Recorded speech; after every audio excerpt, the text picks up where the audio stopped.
it is being filled by the present company that is operating now. You are refilling it now? Yes. Where is the example of it? You can go to that side. Complementary mining framework to a much more rationally ordered, organized mining. When it's on stream, This is what these areas occur in all the states of Nigeria, in all the local governments.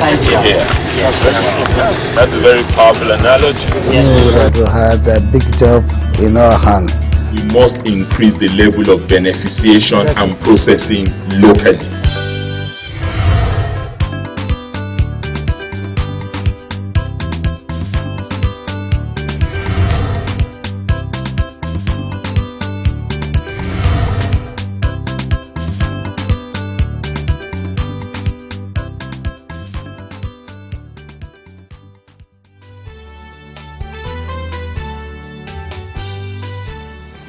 Improving mine security and safety is a major focus of this administration. This is because most mining sites in Nigeria, if not all, are situated in isolated mountainous areas. The state of insecurity also doesn't help matters, causing concern amongst investors about the safety of miners and mining investments. Today's edition of Mining in Nigeria evaluates the efforts of this administration in ensuring safety at mining sites and of mining officers so as to boost investors' confidence. We will take a break now, and when we return, we take some highlights of the activities of the Federal Ministry of Mines and Steel Development. Stay with us. Do you know, in 2017, Nigeria lost $9 billion in wealth? Do you know the source of this monumental loss is illegal mining? Illegal mining is synonymous with oil bunkering and vandalism. Illegal mining is a crime against the Nigerian nation. Stop illegal mining now. Get a license. Be legitimate. Do it right. Welcome back. As the ministry strives to bolster revenue generation, a workshop for its task force on revenue optimization has been held. Elsewhere, stakeholders say the web portal has enhanced the visibility of the country's mining sector. These are some highlights of the ministry's diary of events. The full details coming up shortly.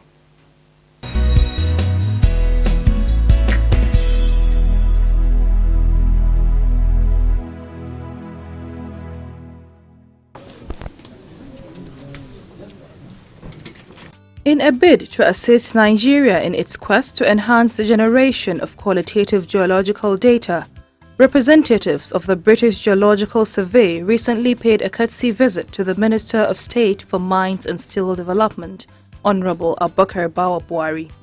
The visit, which is a result of collaborations between the British Geological Survey and the Nigerian Geological Survey Agency, is a crucial component of the World Bank funded mineral sector support for economic diversification project. Receiving the visitors in his office, Honorable Bawa Buhari stated that Nigeria recognizes the importance of revisiting the foundation laid by the British in solid minerals development in Nigeria. We believe we have a lot to gain from what you did, your experiences and so on. And for us in Nigeria, because of your experience right now in some African countries, particularly Kenya, we stand to gain a lot. So we are so delighted to have you in this country and to have you in my office today. I feel much more, it gladdens my heart and strengthens the fact that we are really going to get what we've been looking for. We want data has been the key to developing the mining sector. We want to come back to where we are when the British were here. Because when you were here, it was really the time mining really took its place in Nigeria. Speaking after the event, Main Diver Project Coordinator Linus Idie said that although the initial $150 million provided by the World Bank cannot do all that should be done, it can, however, serve as a catalyst for future projects. This project now, that is the present project, is 150 million. And it didn't come from the blues. We spent almost 1 year trying to package what we have now. And We went at the key points. You can't do everything with 100, and that's no money in minerals development, you know. But we are a form of catalyst. We are a form of catalyst. You see, we are going, for example, on archiving system, whereby somebody goes to the field, he produces a report. The report is not kept in hard forms. The report is kept in soft copy forms that is assessed by investors. Why are you doing this? It's for planning. That is government planning, any person's planning. The second issue is that it is for the investors. The data and, of course, enable us have access to data that are up to 50, 60, 70 years old that are still with them, but which are still very relevant in the operations of mining in Nigeria. So basically, access to data is one of the critical elements in ease of doing business in Nigeria. Speaking on behalf of the British Geological Survey, Janie Foster said, Britain has a wealth of experience in mining, both in Europe and Africa. She expressed confidence that with the right actions, Nigeria can grow a successful mining industry. British Geological Survey has some experience from the UK in mineral resource development, but we also have lots of experience working across the globe and particularly in other African countries such as Kenya at the moment. So we would definitely seek to learn the lessons from other places and to apply what we've learned here. It's good to plan, and I think the World Bank, the Mindiver programme is a good start into this.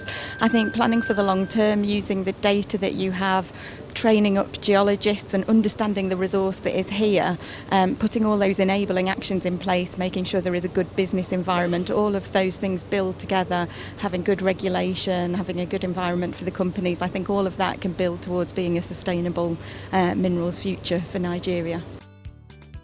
Generating qualitative geological data is a key mandate of the Ministry of Mines and Steel Development, without which Nigeria's solid mineral sector cannot attract investments needed for its development.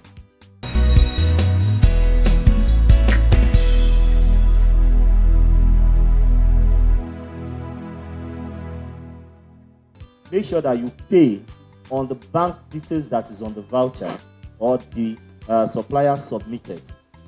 The drive by the Ministry of Mines and Steel Development to increase efficiency and accountability in the country's solid mineral sector is gathering momentum. This is as a result of the capacity building workshop held recently for all accounting officers of the ministry at the federal and state levels. Organized by the Finance and Account Department of the ministry, the training focused on getting the accounts personnel of the ministry acquainted with the Government Integrated Financial Management Information System towards improving efficiency and effectiveness. In the public sector, in governance right now, there are a lot of reforms that the government is introducing in the financial system in line with global practices. So we now have to kind of update our staff and our officers on the new platforms that government has put in place to facilitate our activities and government business. So we felt with the new package on the public finance management, not all officers understand what government is talking about in terms of GIFMIs, IPs, IPSAS accruals. So we thought it's the right time and it's the right moment for us to let our staff and our officers understand the move of government in this time so that we can be part of the movement in financial management. The sessions were both theoretical and practical, especially in the face of the revenue optimization drive of the Ministry of Mines and Steel Development.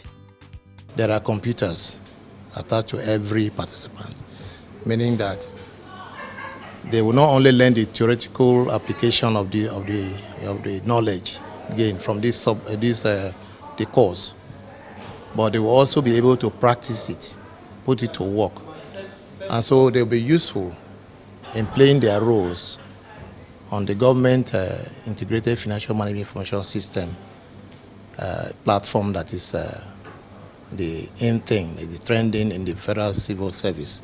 They will be required to answer questions on this in the examination, promotion examinations.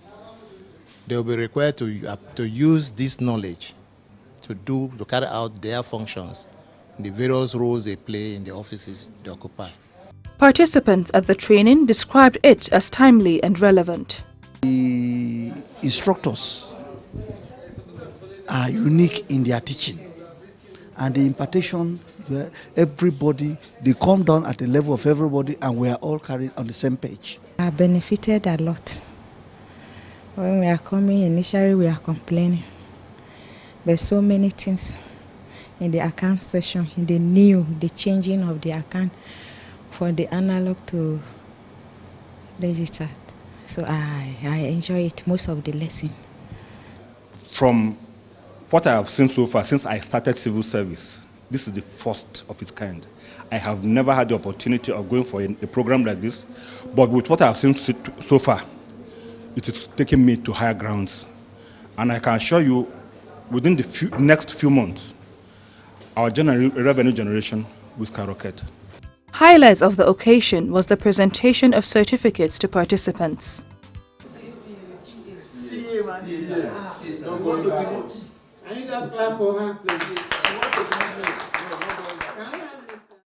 The Government Integrated Financial Management Information System is an IT-based system for budget management and accounting being implemented by the federal government towards improving public expenditure management processes and to enhance greater accountability across ministries and agencies.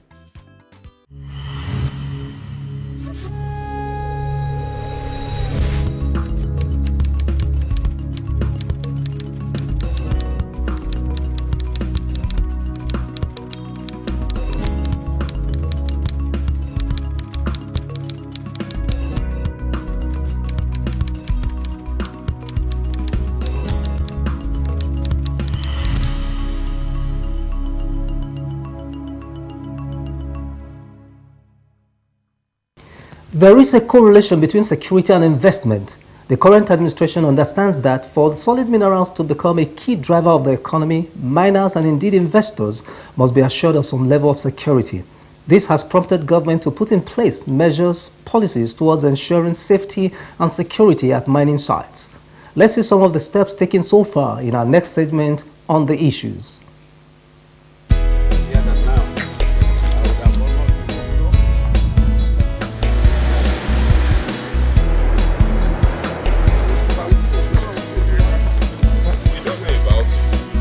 Information on your fingertips.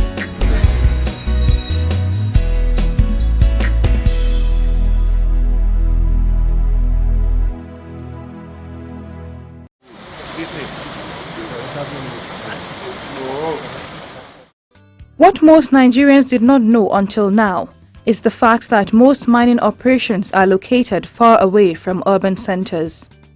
This makes mining activities vulnerable to various forms of insecurity, either to miners, to mining equipment, or mining products.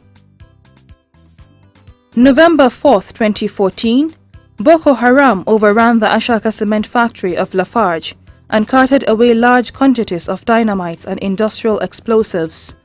In November 2016, somewhere in Zamfara State, over 30 miners were killed in an attack by gunmen. There have also been reports of clashes between illegal miners in states like Kaduna and Plateau over the years. These are just a few of the several incidents witnessed in mining sites across the country in recent years. Security challenges at mining sites is not only a problem peculiar to Nigeria alone. In fact, several other nations of the world, including Ghana and South Africa, have had a fair share of security challenges at mining sites. When such occur, the losses are huge. Security challenge that the country is undergoing is largely unfortunate because it renders everybody to be a victim. The country as a whole is a victim because foreign investment hardly depreciates between the troubled spots and the rest of the country. To that extent, it affects investment, especially foreign investment. Between 2014 and 2015 alone, Nigeria lost $9 billion to illegal mining. This is largely because mining sites are not secure. The Buhari administration since inception has made its diversification of the nation's economy abundantly clear. Apart from agriculture, the solid mineral sector is a major priority for the government. However, the potentials of the sector cannot be fully achieved if security is not guaranteed.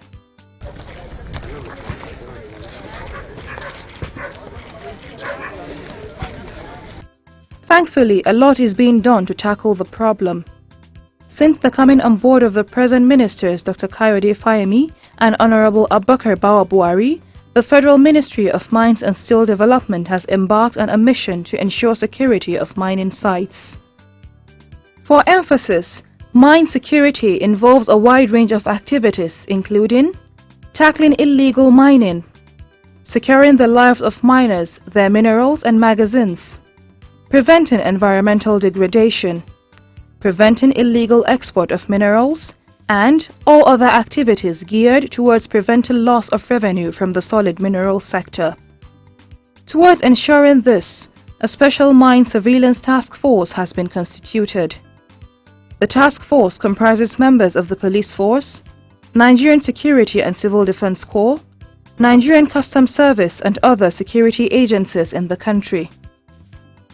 In addition to the task force, Mines Police has been reintroduced with a clearer mandate. The mandate of the Mines Police is, like I've said, to make sure there is enough security on the field, because the federal government now is laying more emphasis on diversification of economy, to shift emphasis on petroleum. We have so many minerals scattered everywhere in this country, but we actually have some prospective investors that want to come in and do business with us. But if the areas are not secured, they will not be able to come. So our mandate is to make sure the areas are very, very secured. The Mines Police, which is now situated at the Ministry of Mines and Steel Development, has been empowered to identify and arrest hoodlums on mines fields. To aid their work, state police commands across the country have been mandated to deploy their men for use by the Mines Police unit whenever the need arises. What Inspector General of Police has approved and said should be done is this. At headquarters, we have the Mine Police with all departments here. That is administration, investigation, and prosecution at the mines headquarters. But if we have to carry out operations outside the states, anywhere in the country, we are now, IG has approved, we should meet the Commissioner of Police of such a state. So they will now give us the manpower we need to effectively work with the staff of the ministry in that state. The intervention of Mines Police has given legal miners a place to run to when seeking protection from illegal miners.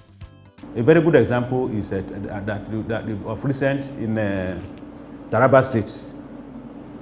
There was one man there who has a license to carry out his activities, but this gentleman was being disturbed by so many illegal miners. Taraba is very far away from Abuja. I may not be able to, it's going to be practically impossible to carry policemen here from the ministry to Taraba State and station them there, that they should be working there. In case there's another place, another problem in another state, I might go to move another people here to that place. So what I just deeply did because of Inspector General of Police assistance was that I got in touch with the Command Commissioner of Police that this area we have problem there. So with Inspector General of Police approval, he now directs the Commissioner of Police in Taraba State to deploy men to assist in covering the area. Commission.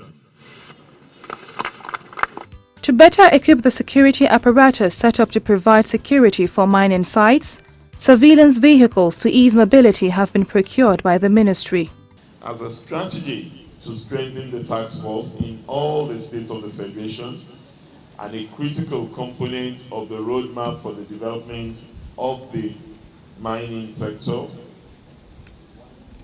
we are commissioning today this 40 Toyota Hilux vehicle for the task force.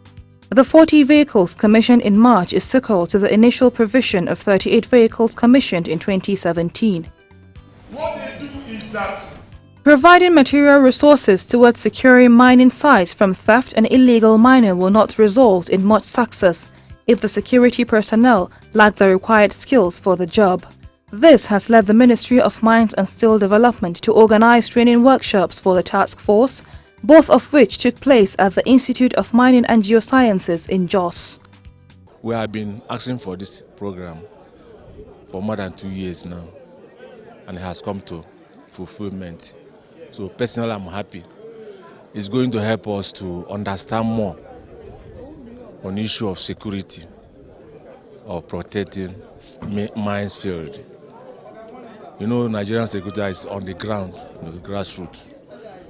So it will help us identify solid minerals we protect.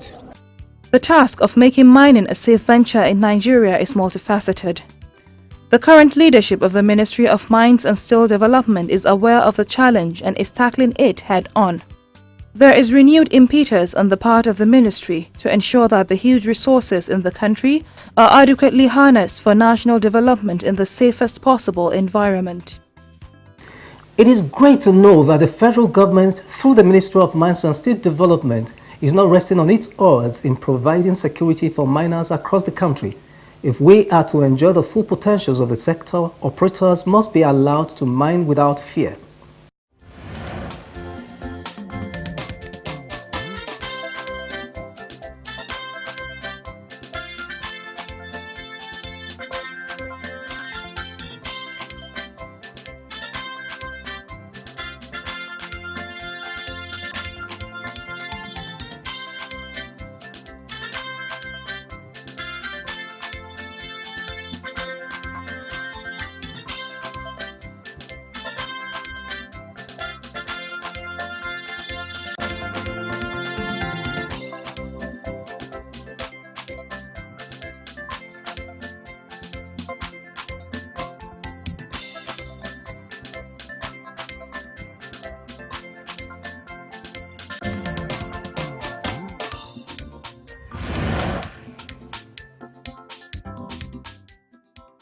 Gold is one of the 7 minerals the ministry is focusing on to push the diversification agenda of the Buhari administration, and several breakthroughs have been recorded, but that is a story for another day. For now, highlights of happenings around the mining world.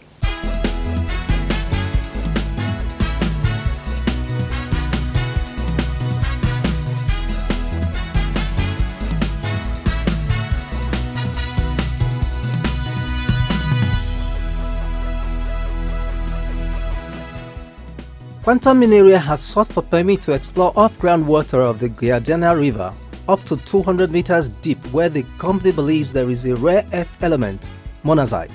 Monazite is a rare element used in the manufacturing of electronic devices. The Madrid-based mining company had earlier had its rare earth project near Central Spain rejected by the Castilla-La Mancha government. Anglo-American's ambition for its multi-billion-dollar Minas Rio iron ore mine in Brazil has not been dampened by leaks in its production pipeline. The project has also suffered a 90-day outage as well as $58 billion in fine due to the leakages.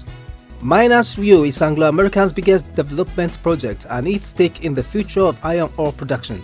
It was projected to produce 26.5 million tons of iron ore by 2016, but so far only contributes a small percentage of Anglo-American's profits as it is still in its takeoff phase. Researchers at the Sandia National Laboratory in Albuquerque are using ultrasonic waves to strip gold from SIM cards. A report by ABC said that even though many different research groups are trying to recover the yellow metal from electronic waste, most of them are using environmentally unfriendly techniques. The new research team is, however, working on using ultrasonic waves to break up pieces of the metal and is currently refining the technology toward developing it at a larger scale. Cobalt, a crucial element in batteries used to power electric vehicles and cell phones, hit a low last month after an almost 10-year peak. This is even as major companies jostle for long-term supplies from manufacturers. Cobalt 27 Capital, owner of the world's largest private stockpile of cobalt, says it is in talks with major Chinese companies seeking to secure supplies of a key metal in batteries powering electric vehicles. Officials from Peru's National Police Force and the National Prosecutor's Office dismantled an illegal mining site in an area known as La Pampa in the southeastern Madre de Dios region. The region is located in the Amazon basin and has seen a surge of illegal mining operations in the last 5 years, devastating forest land and polluting the waters. According to a statement issued by the Interior Ministry, 9 engines and 10 boats were burned down, 10 hoppers were seized alongside white PVC pipes, 300 gallons of fuel and 6 motorbikes. Today's package has been enlightening for me. I hope it was for you too. You can join me same time next week for another revealing edition of Mining in Nigeria as we continue to explore Nigeria's solid mineral sector together. Thanks for watching.